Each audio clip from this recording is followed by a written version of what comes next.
जय जिनेंद्र सभी को। आज का श्लोक 14 है और आज यह 14 काव्य अगर जिसको भी संपूर्ण ज्ञान यानी कि जिसको भी बहुत सारा ज्ञान प्राप्त करना हो, जिनवाणी द्वारा ज्ञान प्राप्त करना हो या धर्म के अनुसार प्राप्त करना हो या फिर किसी फील्ड में अपना पकड़ बनानी हो, तो ये 14वां काव्य आपके लिए बहुत ही महत्वपूर्ण श्लोक है।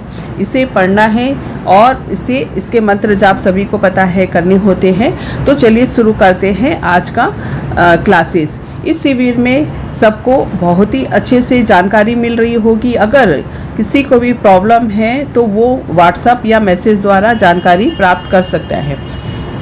जय जिनेंद्र। चलिए शुरू करते हैं आज का मंगलाचरण से। जैसे कि सभी को पता है कि अपना मंगलाचरण नमोकार मंत्र से होता है। सीधे बैठ जाइए और ध्यान लगाकर आप भी साथ साथ में बोल सकते हो। चलिए शुरू करते हैं। ओम नमो अरिहंताणम, ओम नमो सिद्धाणम, ओम नमो आयर्याणम, ओम नमो वेछायाणम, नमो लोये सविसाहुणम, नमो लोये सविसाहुणम। बोलो पंच परमेष्टि भगवान की जय। बोलो मांग तुंग आचार्य की जय, जिन्होंने हमें इतना सुंदर, इतना शक्तिशाली, इतना पावरफुल भक्तांबर यंत्र दिया है, उन्हें बारंबार नमोस्तु। बोलो आदिनाथ भगवान की जय। तो शुरू करते हैं आज का काव्य। तो पहले लाइन की ओर देखते हैं और पढ़ते हैं अपने पहले लाइन।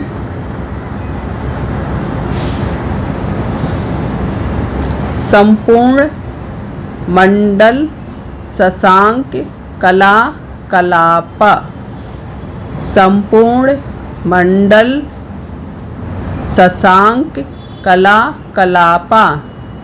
एक साथ बोलेंगे। संपूर्ण मंडल शशांक कला कलाप। ठीक है, दूसरी लाइन की ओर देखते हैं। आप लोग भी साथ साथ बोल सकते हैं और आप लोग जरूर बोलिए और जरूर उच्चारण के साथ में समझिए और बोलिए। शुभ्रा गुणा स्त्रिभुवनम तव लंक यान्ति, शुभ्रा गुणा स्त्रिभुवनम तब लंघयन्ति। एक साथ बोल लेते। शुभ्रा गुणा स्त्रिभुवनम तब लंघयन्ति। तीसरा लाइन देख लेते हैं। ये संसिता स्थित जगदीश्वर नाथ मेकम, ये संसिता स्थित जगदीश्वर नाथ मेकम, ये संसिता जगदीश्वर नाथ मेकम। चौथी लाइन देखते हैं। कस्ता निवारयति, कस्ता निवारयति संरतो यथेष्टम। एक साथ बोल लेते हैं। कस्ता निवारयति संयतो यथेष्टम। चारों लाइन को एक साथ पढ़ लेते हैं। संपूर्ण मंडल शशांक कला कलापा, शुभ्रा गुणा स्त्रिभुवनम तब लंघयन्ति, ये संसिता स्थित जगदीश्वर नाथ मेकम, कस्ता निवारयति संरतो यथेष्टम। ठीक है, ये 4 लाइन अच्छे से आप लोग उच्चारण के साथ पढ़िएगा। आइए चलते हैं भावार्थ देख लेते हैं। अनावार्थ, पहले अनावार्थ की ओर चलते हैं। त्रिजगदीश्वर हे त्रिलोकीनाथ, त्रिजगदीश्वर माने हे त्रिलोकीनाथ, तब आपके संपूर्ण यानी कि पूर्ण मंडल शशांक, मंडल शशांक मतलब चंद्रमंडल के समान, कला कलाप कला समूह के समान, शुभ्रा यानी उज्जवल, गुणः गुण, त्रिभुवन तीनों लोकों को लंघयन्ति उल्लंघन करते हैं। इतना सुंदर, इतने शब्दों में सुंदर वर्णन किया गया है। देखिए, ये यानी जो एकम एकमात्र नाथम आप जैसे स्वामी संसिता आश्रय लेते हैं, तमा उनको यथेष्टम इच्छा स्वच्छानुसार संचरित विचार करने से, कहा मतलब कौन, निवारयति यानी कि रोक सकता है। आइए भावार्थ की ओर देखते हैं, क्या कह रहे हैं इस श्लोक में। मांगतु आचार्य जी ने इतना सुंदर वर्णन और हर एक चीज को इतने अच्छे तरीके से समझाया है, लिखा है। हे जगदीश्वर पूर्णमासी के चंद्रमा की कलाओं के समान आपके अनंत ज्ञान, दर्शन आदि निर्मल गुण तीन लोक में सर्वत्र आपके गुण गाए जाते हैं। यह ठीक ही है, भला आप कैसे विश्व में एकमात्र अधिष्ठा प्रभु का आश्रय पाने वाले को इच्छा अनुसार विचार में कौन रोक सकता है, अर्थात कोई नहीं। पूर्णमासी यानी पूर्णिमा के चंद्रमा के समान उज्जवल आपके गुण तीनों लोकों में फैले हुए हैं, क्योंकि जो एकमात्र जगत के भी नाथों के आश्रित हैं। इतना सुंदर और इतना शब्दों में वर्णन किया गया है। उन्हें एक इच्छा घूमने से कौन रोक सकता है, मतलब उनको कोई भी नहीं रोक सकता है। भावार्थ यह और समझ लेते हैं, आपने भी समझा होगा, देख रहे होंगे, समझ रहे होंगे। ठीक है, जैसे चंद्रमा की कांति पूर्णिमा की कांति है, सब तरफ फैलती रहती है, उन्हें कोई रोक सकता है क्या? नहीं। ऐसे ही भगवान के जो रूप गुण है, उनकी कांति, भगवान के गुण आप देख सकते हो। अनंत ज्ञान, अनंत दर्शन, अनंत सुख, अनंत वीर, और यहाँ पर यह चित्र में तीन लोक का भी दर्शन किया गया है। आप लोग को जो ब्लैक में है दिख रहा है वो अर्धलोक है, और जो येलो में है मध्यलोक, और जो ऑरेंज में है वो ऊर्ध्वलोक में स्वर्ग है। तो स्वर्ग के स्वामी कौन होते हैं? इंद्र। मध्यलोक के चक्रवर्ती, और ऊर्ध्वलोक में जो के स्वामी है असुर कुमार जाति के जो देव हैं। ठीक है, तो क्या कहना चाह रहे हैं कि भगवान को तीनों लोकों के स्वामी हैं, उसका भी नाथ कहा जाता है, उनका भी नाथ कहा जाता है। तो इन पूरे तीनों लोक में क्या है? स्वामी है। क्या भगवान क्या स्वामी है? और स्वामी और कब बनता है? जब कोई उनका आश्रित स्वीकार कर ले, तभी कोई किसी को का स्वामी कहलाता है। ठीक है ना। तो क्या हुआ, इन तीनों लोकों में जो भी स्वामी थे, उन्होंने भगवान को, जिनेंद्र देव को अपना स्वामी स्वीकार किया। स्वीकार कब करता है?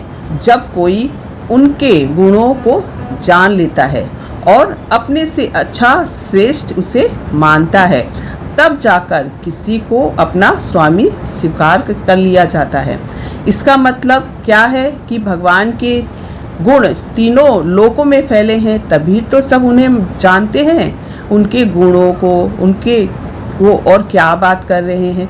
आचार्य यहाँ पर गुणों की उपमा देखकर बताया जा रहा है कि अगर कोई जिनेंद्र देव को अपना एकमात्र स्वामी मान ले और भक्ति से पूर्णतः समर्पित हो जाए तो क्या होगा? उसको भी कोई भी रोक टोक नहीं सकता। उसके भीतर के जितनी भाव है सारे निकल जाते हैं। ऐसा समझो कि जैसे आपकी मित्रता किसी पावरफुल पॉलिटिक्स के साथ अगर हो,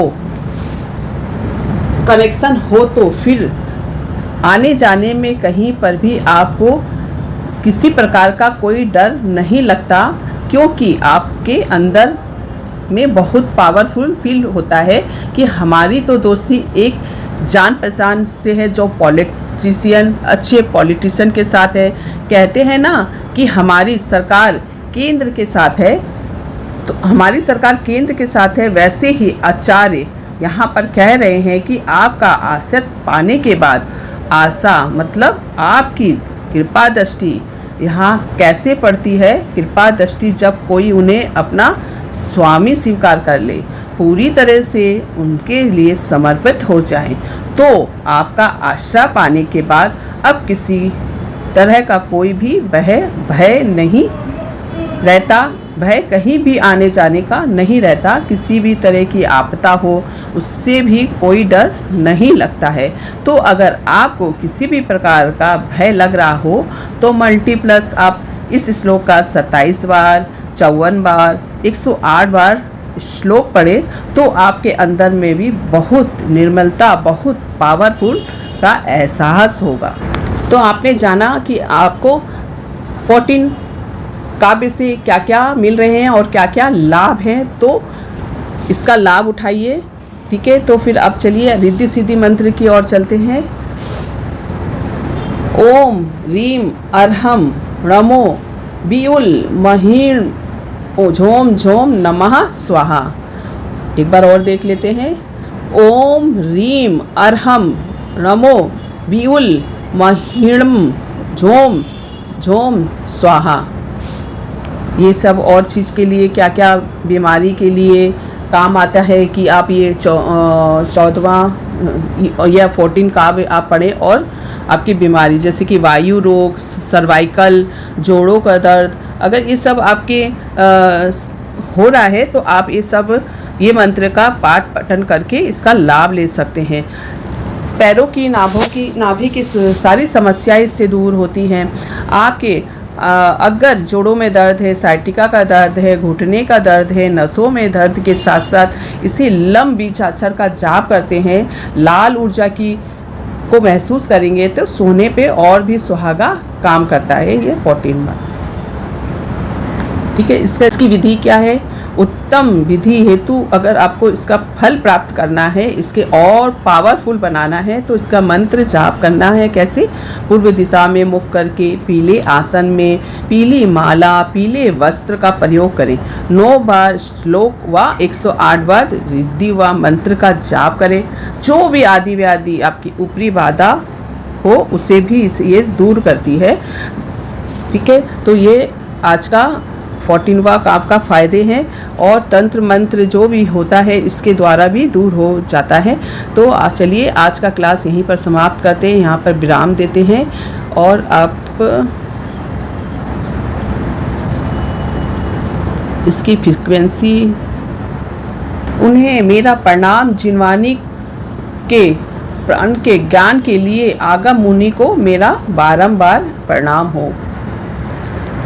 इसकी फ्रीक्वेंसी है 417 हर्ट्ज, 741 हर्ट्ज। ठीक है, तो ये फ्रीक्वेंसी भी आप हाथ में ग्रीन पेन से लिखकर इसका फ़ायदा ले सकते हैं। अगर आप इसका मंत्र जाप या फिर आप इसका श्लोक नहीं पढ़ पाते हैं तो ग्रीन पेन से ये नंबर लिखकर भी इसका लाभ ले सकते हैं। तो चलिए आज इसका क्लास विराम देते हैं, अपना आज जिनवानी स्तुति करते हैं। या वाणी के ज्ञान से सूझे लोकालोक, सो वाणी मस्तक नमो सदा देती हूँ धोख। हे जिनवानी भारती तोय जपूं दिन रैन, जो तेरा शरणा गए सो पावे सुख चैन। 9 बार नमोकार। धन्यवाद। जय जिनेंद्र।